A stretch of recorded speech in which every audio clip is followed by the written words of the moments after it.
Birinci top antonim sözcük tabasından, ikinci top sinonim sözcüğü, üçüncü top amonim sözcüğü halk ornalaştırasınlar. Oyunun şartı түсінікті ма? Яғни аквариумға балықтарды орналастыратын боласыңдар. Ендеше кеттік вопростарды беремін.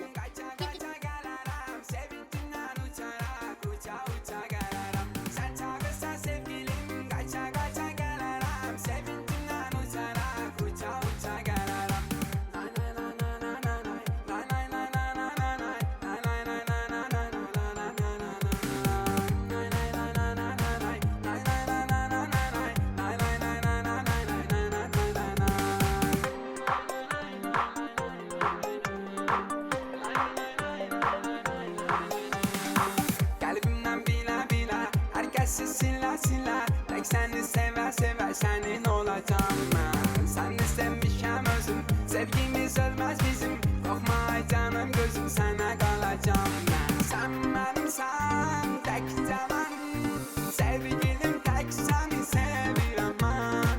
Sevirəm ben. Sen çağırsan sevgilim, kaça kaça gelirim. Sevincinden uçarak, uça uça gelirim. Sen çağırsan sevgilim, kaça kaça gelirim. Sevincinden uçarak, uça uça gelirim. Sen çağırsan sevgilim,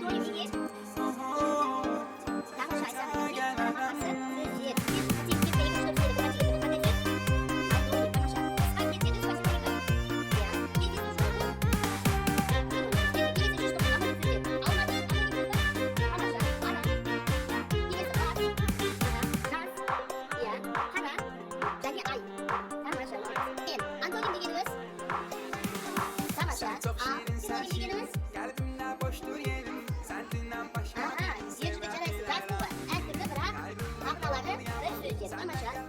Amonim degenimiz, ya, бірақ мағыналары әртүрлі сөздер. Түсіндік бабалар? Жақсы, тамаша.